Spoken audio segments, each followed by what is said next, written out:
Hi everyone, Migha and moms ഡയറിയിലേക്ക് എല്ലാവർക്കും ഒരിക്കൽ കൂടി സ്വാഗതം. ഇന്ന് നമ്മളൊരു സോയ കറിയാണ് കേട്ടോ ഉണ്ടാക്കുന്നത്. കുട്ടികൾക്കൊക്കെ കഴിക്കാൻ പറ്റുന്ന കുറച്ച് സ്വീറ്റും കുറച്ച് സ്പൈസിയും ഒക്കെ കൂടി ആയിട്ടുള്ള ഒരു സോയ ചങ്ക്സ് കറി. അതിന് വേണ്ടിയിട്ട് സോയ ആദ്യം തന്നെ കഴുകി വേവിച്ചെടുത്ത് മാറ്റി വെച്ചിട്ടുണ്ട്. എന്നിട്ട് അത് നന്നായിട്ട് വെള്ളം പിഴിഞ്ഞെടുത്തിട്ട് ഒട്ടും വെള്ളം ഇല്ലാതെ ആക്കി എടുക്കണം കേട്ടോ. അതവിടെ റെഡിയായി വെച്ചിട്ടുണ്ട്. ഇനി ഇവിടെ മസാലാസ് റെഡിയാക്കി എടുക്കുകയാണ്. അതിന് സവോള നന്നായിട്ട് അരിഞ്ഞെടുത്തിട്ടുള്ള നൈസായി അരിഞ്ഞെടുത്തിട്ടുള്ള സവോള വെളിച്ചെണ്ണയിലേക്ക് ഇട്ട് കൊടുക്കുന്നു.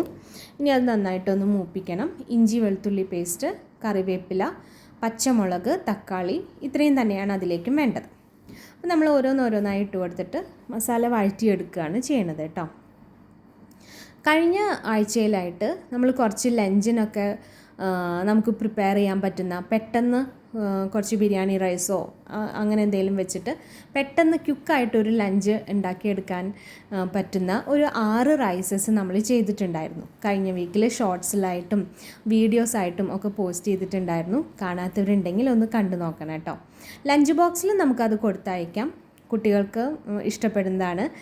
നോർമലായിട്ട് നമ്മൾ ചെയ്യുന്ന ചോറും കറികളെക്കാട്ടിലും എപ്പോഴെങ്കിലുമൊക്കെ ഇതൊന്ന് പരീക്ഷിച്ചാൽ കുട്ടികൾക്കും ഇഷ്ടമുണ്ടാവും കൊണ്ടുപോകാനൊക്കെ ആയിട്ട് കേട്ടോ. അപ്പോൾ ഇത് നമ്മുടെ സോയാ കറിക്ക് ആവശ്യമുള്ള മസാലാസൊക്കെ ഇട്ട് കൊടുത്തിട്ടുണ്ട്. മഞ്ഞൾപ്പൊടി, മുളക് പൊടി, മല്ലിപ്പൊടി, ഒരല്പം ഗരം മസാല പൗഡറും കൂടി ഇട്ട് കൊടുത്തിട്ടുണ്ട്. കുറച്ച് പെരിഞ്ജീരകം പൗഡറും ഞാൻ കൊടുത്തിട്ടുണ്ട് കേട്ടോ. പെരിഞ്ജീരകം പൊടിച്ചതും കൂടി വരുമ്പോൾ ആ മസാലയ്ക്ക് ഒരു ഡിഫറെൻറ്റ് ടേസ്റ്റ് ഉണ്ടായിരിക്കും. അപ്പോൾ അതിന് വേണ്ടിയാണ് അതും കൂടി ഇട്ട് കൊടുത്ത് നന്നായിട്ടൊന്ന് മൂത്ത് വരുന്ന സമയത്ത് നമ്മൾ തക്കാളി അരിഞ്ഞു വെച്ചിട്ടുള്ളത് ചെറിയ ക്യൂബ്സ് ആയിട്ടാണ് അരിഞ്ഞു വെച്ചിട്ടുള്ളത്. അതും കൂടി ചേർത്ത് ഇനി ആ തക്കാളി നന്നായി ഒന്ന് വെന്ത് പേസ്റ്റായി വരുന്നത് വരെ യോജിപ്പിച്ചെടുത്തിട്ടുണ്ട്. ഈ സമയത്താണ് ഉപ്പിട്ട് കൊടുത്തിട്ടുള്ളത്. സവോള വഴറ്റിയെടുക്കാൻ വേണ്ടിയിട്ട് ആ സമയത്തും ഉപ്പിട്ടിട്ടില്ലായിരുന്നു. അപ്പോൾ മസാലയ്ക്ക് ആവശ്യമുള്ള ഉപ്പ് മുഴുവനായിട്ടും ഇതിലിടാം.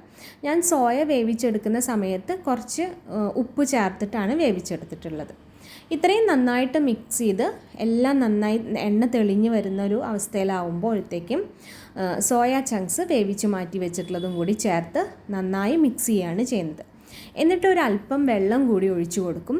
പിന്നെ ടേസ്റ്റൊക്കെ ഒന്ന് ബാലൻസ് ആവാൻ വേണ്ടി കുറച്ച് ടൊമാറ്റോ സോസാണ്, അതും കൂടി ഒഴിച്ചു കൊടുത്തിട്ട് മിക്സ് ചെയ്യും. എന്നിട്ട് മല്ലിയിലയോ നമുക്ക് കറിവേപ്പിലയോ എന്താണെങ്കിൽ അതും കൂടി ഇട്ട് കൊടുത്ത് കറി റെഡിയായി എടുക്കും കേട്ടോ. ഇവിടെ ഞങ്ങൾ മിനി സോയയാണ് മേടിക്കാറുള്ളത്. അപ്പോൾ അതുകൊണ്ട് അത് വേവിച്ചെടുക്കുമ്പോൾ തന്നെ നമുക്ക് കഴിക്കാനുള്ള അത്രയും ഒരു വലുപ്പത്തിലേക്ക് അത് വീർത്ത് വരും. വലിയ സോയ ആകുമ്പോഴാണ് കട്ട് ചെയ്തെടുക്കാറ്. ഇത് കട്ട് ചെയ്തെടുക്കേണ്ട ആവശ്യമില്ല കേട്ടോ. സോയ ഈ രീതിയിൽ മാത്രമല്ലാതെ ഇവിടെ മസാലയൊക്കെ ചേർത്തിട്ട് വറക്കുന്ന രീതിയിലും വെക്കാറുണ്ട്. ഈ 2 രീതിയിലാണ് സോയ ഇവിടെ പ്രിപ്പയർ ചെയ്യാറ്. ആഴ്ചയിൽ ഒരു തവണയെങ്കിലും ഇവിടെ സോയ ഉണ്ടാക്കാറുണ്ട്. ഇവിടുത്തെ കുട്ടികൾക്ക് ഇഷ്ടമാണ് കേട്ടോ. അപ്പോൾ ഈ രീതിയിലൊന്ന് കറി ചെയ്ത് നോക്കൂ. ടൊമാറ്റോ സോസിൻ്റെ ഒരു ചെറിയ മധുരവും കൂടിയൊക്കെ വന്ന് നല്ല ബാലൻസ്ഡ് ആയിട്ടുള്ള ഒരു കറിയാണ്. നമുക്ക് റൈസിൻ്റെ കൂടെയൊക്കെ കഴിക്കാം. ഇനി വേറൊരു വീഡിയോ ആയിട്ട് വരാം.